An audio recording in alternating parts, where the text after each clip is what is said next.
नमस्कार, मैं हूं पवन त्यागी। 3 कृषि बिलों को मोदी सरकार ने रिपील करने का घोषणा करी और इसके बाद पूरे देश में एक बहस छिड़ी कि आखिरकार मोदी जी ने ये 3 कृषि बिल वापस क्यों लिए। लोग अपने अपनी तरह से कयास लगा रहे हैं। कोई इसको चुनावी मुद्दा बनाकर जोड़ रहा है कि पंजाब का चुनाव, यूपी का चुनाव जीतने के लिए। कोई कह रहा है कि ये डर गए किसानों से। लेकिन आपको बताएं, अभी इन कृषि बिल के पीछे का सच क्या है अभी खुलासा होना बाकी है। लेकिन जो सूत्र बता रहे हैं वो ये कि ये जो कृषि बिल के बहाने से दिल्ली के बॉर्डर को घेर कर कुछ किसान नेता बैठे थे, और इसके अलावा पूरे भारत के अंदर जहाँ जहाँ भी ये किसान के आंदोलन के नाम पर विरोध प्रदर्शन हो रहा था, इसके पीछे विदेशी ताकतें थी। और विदेशी ताकतों ने ये तय किया था कि इन किसान नेताओं के सहारे पूरे देश में एक साथ अराजकता फैलाई जाए और एक गृह युद्ध जैसी स्थिति ले आई जाए। क्योंकि ये तब तक मानने वाले नहीं हैं जब तक कि पुलिस या सेना इनके ऊपर बल प्रयोग नहीं करेगी। और यदि इनकी बदतमीजी को रोकने के लिए पुलिस बल प्रयोग करती है तो ये उसका नैरेटिव सेट करेंगे पूरे देश में कि जो मोदी सरकार है ये देखिए किसान विरोधी है। और स्पेशली इसमें ऐसे एक वर्ग को जोड़ा गया जिसको हम सिख कहते हैं, जिनके इस देश में इतिहास है कि किस तरह से उन्होंने इस देश की रक्षा के लिए काम किया।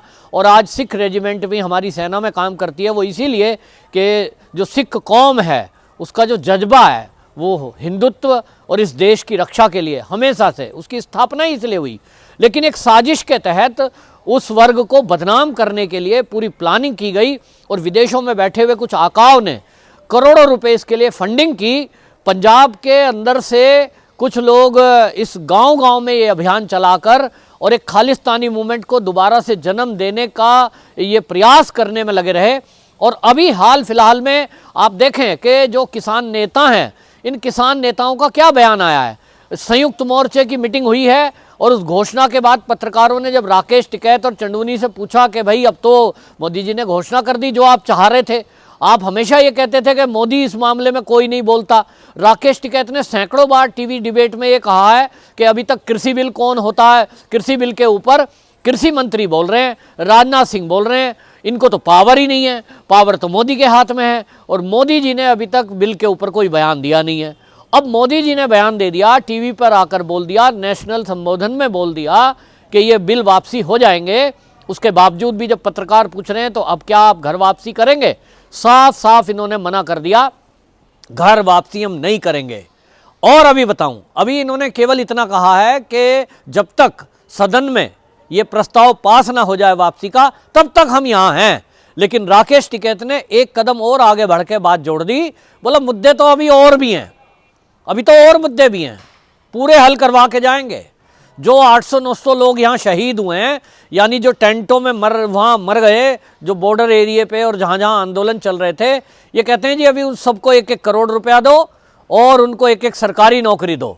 मतलब इस देश में एक तो कानून अपने हाथ में लो, लोगों को परेशान करो, सड़कों को घेर के बैठो, पुलिस पे हमला करो, 300 पुलिसकर्मी लाल किले कांड में घायल हुए, और तिरंगे का अपमान करो, और फिर मांग करो, ब्लैकमेल करो सरकार को कि हम तो जाएंगे नहीं साहब, नहीं तो उनको नौकरी दो और 1-1 करोड़ रुपया दो। मतलब इस तरह की जो बयानबाजी है वो राकेश टिकैत की तरफ से आई। और संयुक्त किसान मोर्चे ने ये घोषणा कर दी है, उनकी मीटिंग चली कि इस पे क्या करना है। अब मोदी जी ने बिल वापसी लिए हैं, अब इसके बाद तो इनकी मीटिंग क्या हुई है, मीटिंग में भी यही फैसला हुआ है कि जो 22 तारीख का लखनऊ का हमारा मार्च है वो एज इट इज रहेगा, हम करेंगे।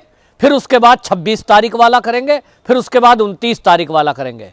तो 26 में क्या करेंगे, 26 में पूरे देश के अंदर इनका प्लान है कि 1 साल पूरा होने के उपलक्ष्य में इस आंदोलन के ये पूरे देश में जगह जगह रेल रोकेंगे, ये सड़क रोकेंगे, ये बवाल काटेंगे, ये वहाँ सारी गड़बड़ी करेंगे जो हो सकती हैं।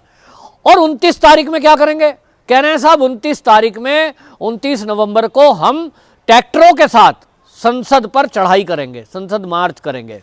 अब आप समझ रहे हैं इसके पीछे का मतलब क्या है। मेरे एक मित्र हैं और वो गुप्तचर विभाग में हैं, उन्होंने बताया कि ये जो है ना, इन लोगों को एडवांस मिल चुका है बवाल करने का, किन्हीं लोगों से, कुछ राजनीतिक दल भी हैं, और सब मिल करके मोदी जी और योगी जी को बदनाम करने के लिए खासतौर पे उत्तर प्रदेश के चुनाव को देखते हुए वो उत्तर प्रदेश को टारगेट कर रहे हैं और उनका मकसद ये है कि किसी तरह ये सरकार को उकसाया जाए कि ये बल प्रयोग करें। लाल किला कांड हुआ, 300 पुलिसकर्मी घायल हुए, लेकिन पुलिस को मनाही थी कि आपको कोई बल प्रयोग नहीं करना है, तो बल प्रयोग नहीं हुआ, इनके मंसूबों पे पानी फिरा। इसी तरह इन्होंने लखनऊ मार्च पहले कहा था, ये सोच रहे थे योगी जी तो बहुत सख्त हैं, उनकी पुलिस बड़ी सख्त है, उत्तर प्रदेश में जाने के लिए रोका जाएगा। लखनऊ गए और फुस हो गया। फिर राकेश टिकैत ने कहा हम महापंचायत करेंगे मुजफ्फरनगर में, 20 लाख लोग आएंगे ट्रैक्टर लेकर। इन्होंने सोचा बिना परमिशन के जाएंगे, योगी जी बल प्रयोग करेंगे, पकड़ के 10-20 को जेल में डालेंगे। वो मौका भी इनके हाथ से चला गया, क्योंकि सरकार जानती है अच्छी तरह कि इनके पीछे ये खाली किसान नहीं है भारत के, इनके पीछे जो ताकतें हैं वो देश विरोधी ताकतें हैं, और इसलिए इनको दिमाग से टैकल करना है, ना कि ताकत से। और इसलिए सरकार ने धैर्य रखा। आज की डेट में बिल वापसी हुए हैं, उसके बावजूद घोषणा हो गई, मोदी जी से ऊपर तो कोई है नहीं, और उन्हीं के लिए ये कह भी रहे थे, लेकिन अब नई बातें जोड़ दी गई हैं, क्योंकि इनकी मजबूरी है। मान लीजिए हम कहीं मजदूर बुलाते हैं और उसको कहते हैं भाई हमारे घर के सामने एक गड्ढा खोदना है, उसकी हम मजदूरी देंगे तुम्हें शाम तक 500 रुपये, एडवांस ले जाए वो, ले आओ जी एडवांस दे दो, कल आ जाऊंगा गड्ढा खोद दूंगा, और गड्ढा खोदने का प्रोग्राम हो जाए कैंसिल कि भाई हमें तो नहीं खुदवाना, हम तो कुछ और सोच रहे हैं, फिर तो 500 रुपये वापस देने पड़ेंगे। इनकी प्रॉब्लम यही है कि इन्होंने जो एडवांस लिया है 26 तारीख को बवाल काटने का, और उसके पीछे की साजिश आपको बता दूंगा तो आप चौंक जाएंगे। सब लोग सवाल कर रहे हैं मोदी जी ने आखिरकार अचानक ऐसी घोषणा क्यों की, तो आप ध्यान से समझिए। जो सिखों के जत्थेबंदी होते हैं, जत्थेदार, एक पोस्ट है उनमें धार्मिक, उनका बाकायदा वीडियो आया हुआ है, वीडियो वायरल है, और उन्होंने वीडियो वायरल करते हुए कहा है कि सिख पंथ को, सिक्खी को बदनाम करने की इस देश में साजिश चल रही थी। मोदी जी ने ये बिल वापसी लेकर बहुत बड़ा काम कर दिया गुरु नानक जी की जयंती पे, कि सिख लोगों को, सिख कम्युनिटी को बदनाम होने से बचा लिया। समझ रहे हैं आप इसके पीछे क्या साजिश है? अमेरिका की इंटेलिजेंस विभाग की 17 नवंबर की एक एडवाइजरी है, गूगल करेंगे आपको गूगल पे मिल जाएगी। उन्होंने एडवाइजरी जारी करी है अपने नागरिकों के लिए कि भारत के अंदर जो पर्यटक के लिए लोग जा रहे हों, उनके लिए हमारी एडवाइजरी है कि वो जम्मू कश्मीर और पंजाब के क्षेत्र में ना जाएं, क्योंकि अंदर से और बॉर्डर के पार से हमला हो सकता है। ये एडवाइजरी अमेरिका की है, जिसमें उनको ये इनपुट मिले हैं कि भारत के अंदर पूरे देश में एक गृह युद्ध जैसी स्थिति पैदा करने की कोशिश हो सकती है 26 तारीख को। और इसलिए आपको बताएं, सरकार ने यानी मोदी जी ने आनन फानन में ये फैसला लिया कि क्या करें। इस भीड़ में जो ये किसान आंदोलन के नाम पर लोग बैठे हैं, इसमें बहुत सारे लोग इनोसेंट हैं, जिनको कुछ नहीं पता, बेचारे गांव में थे, बस उनको ये हुआ कि किसी ने कहा चल भाई तू यहाँ रोज़ दारू पीता है पैसे की, हम तुझे फ्री वाली जगह ले चलते हैं, फ्री में दारू पियो, फ्री में जो है आप खाना खाओ और पैसे भी मिलेंगे। ऐसे बहुत सारे लोग हैं जिनको ये नहीं पता कि इन 3 कृषि बिल से हमारी ज़मीन वापसी नहीं होगी। वो इसलिए आ गए क्योंकि वहाँ नेताओं ने उन्हें भटकाया और उन्हें कहा तुम्हारी ज़मीन वापस सरकार ले लेगी, अडानी अंबानी ले लेंगे, चलो धरने में चलो। ऐसे मिक्स लोग आकर इस किसान आंदोलन में बैठ गए। वो मिक्सचर जो है किसानों का और मैं कहूँगा उनको बवाल करने वालों का, दंगा की साजिश करने वालों का, खालिस्तान मूवमेंट कहना ठीक नहीं है, लेकिन मैं कहूँगा जो चीन और पाकिस्तान के एजेंट के रूप में वहाँ लोग बैठे हुए हैं, उनके पिट्ठू बैठे हुए हैं। कुछ राजनीतिक दल जिनको बीजेपी से मुकाबला करने में, सीधी सीधी टक्कर देने में सक्षम नहीं है, वो लोग भी भेष बनाकर किसानों का उस भीड़ में बैठे हैं। उसको अलग करने का एक ही रास्ता था, बिल वापसी।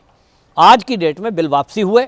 अब जो किसान है वो अपने अपने घर को वापसी चले जा रहे हैं वो, और जो नेता हैं जिन्होंने ठेका लिया है कि हमें तो दंगा कराना ही है, हमें तो ये सरकारी जो तंत्र है इसको फेल करना ही है, हमें तो मोदी जी से गोली चलवानी ही है, वो लोग वहीं रहेंगे। कुछ भी हो जाए आप देख लेना, जिस दिन सदन से प्रस्ताव पास हो जाएगा ये अगली बात लाएंगे, क्योंकि इनको पढ़ाने वाला कोई और है। अभी बिल वापसी हो गए, सोच रहे हैं भाई अब क्या करें, तो कोई भी मुद्दा रख दो, सबको नौकरी दो, एमएसपी पे गारंटी दो, सारी धान का फसल, धान या गेहूं जो भी है 100% खरीदो। मांग रखने में क्या है, कुछ भी कर दो, जिसको बवाल काटना है। मुझे याद है जब हम कभी नौकरी करता था मैं, एक प्राइवेट, सन 90 के दौर की बात है, तो यहाँ इंडस्ट्रियल एरिया साहिबाबाद में क्या होता था, वो जगह जगह दीवारों पे लिखा होता था प्राइवेट नौकरी कर रहा है बंदा, 2000 रुपये की, 2-3 हज़ार की मजदूरी कर रहा है। और जो कम्युनिस्ट पार्टी हैं वो वहाँ नारा लिख देती थी, सबको मकान दो, सबको पक्का करो, परमानेंट करो, और तनख्वाह जो है 10,000 करो। 2,000 बंदे की तनख्वाह है, 3,000 तनख्वाह है, मजदूरी पे लगा हुआ है, उसे कह रहे हैं 10,000 तनख्वाह करो, इसे पक्का मकान दो और जो है परमानेंट करो। जब 3 मांग लिखी हुई देखते थे वो कहते थे भाई इससे बढ़िया नेता नहीं है कोई भी, ये पक्का मकान भी दिलाएगा और परमानेंट भी करेगा और तनख्वाह कई गुना करवा देगा, 5-6 गुना। तो नेताजी के पीछे लाल झंडा लेकर खड़े हो जाते थे। नतीजा, फैक्ट्री का मालिक कहाँ से मकान देगा भाई, कहाँ से सबको 10,000 तनख्वाह दे देगा जब 3 मिल रही हो या 2 मिल रही हो, कहाँ से उनको परमानेंट कर दे, क्योंकि ठेकेदार ठेके पे थे, दिहाड़ी मजदूरी पे। और इसलिए फैक्ट्रियां बंद हो गई भारत के अंदर। यही प्रयोग ये कम्युनिस्ट लोग ये इस किसान आंदोलन के जरिए कर रहे हैं, ये कर रहे हैं, और इसलिए इनके ऊपर अब प्रहार करने की बारी है। देशवासियों को ये पहचानने की ज़रूरत है कि ये किसान नहीं है, किसान के भेष में ये देश के अंदर उपद्रव करने वाले लोग हैं। और ये उपद्रव पहली बार नहीं है, इन्होंने करनाल में करा, इन्होंने लखीमपुर खीरी में करा। भले ही कहें कि बीजेपी के नेताओं ने गाड़ी चढ़ा दी, इन्होंने चढ़वाई जानबूझ करके, क्योंकि ये खास तौर पर वहाँ ऐसा क्यों गए ये वहाँ बताओ। एक डिप्टी सीएम आ रहा है, उसका विरोध करने का तुम्हारा मतलब क्या है, हेलीपैड घेर लोगे। मैं, इस मामला कोर्ट में है, जांच चल रही है, लेकिन मैं ये कह रहा हूँ कि उकसावेपूर्ण कार्रवाई करी क्यों। अब ये सब जो चीज़ें हैं, ये आप देखें जगह जगह इन्होंने रेल रोकी, बहुत बार रोकी, सेना जा रही है, बॉर्डर से खबर आई कि वहाँ गोलाबारी हो रही है पाकिस्तान की तरफ से, सेना की इमीडिएट ज़रूरत है। अम्बाला से सेना ने कूच किया बॉर्डर की तरफ, इन्होंने सड़क रोक दी, सेना को नहीं जाने देंगे। यही साजिश है। वो जो एडवाइजरी जारी हुई है अमेरिका की तरफ से, उसमें शंका है कि पाकिस्तान 26 ही तारीख को इस देश पर चढ़ाई करने की योजना बना रहा है कि अंदर तो ये किसान आंदोलन वाले लोग सड़क रोक लेंगे, रेल रोक लेंगे, और पंजाब और जम्मू कश्मीर जाने वाली रेल मार्ग और सड़क मार्ग को घेर के बैठ जाएंगे। तो सेना अगर मूव करना चाहेगी तो नहीं करने देंगे, और उधर वो चढ़ाई कर दे। ये मेन मुद्दा है, जो मेन कारण है मोदी जी का बिल वापसी लेने का। इसके अलावा अब किसान आंदोलन कर रहे किसानों को पहचानने की जरूरत है। वंदे मातरम।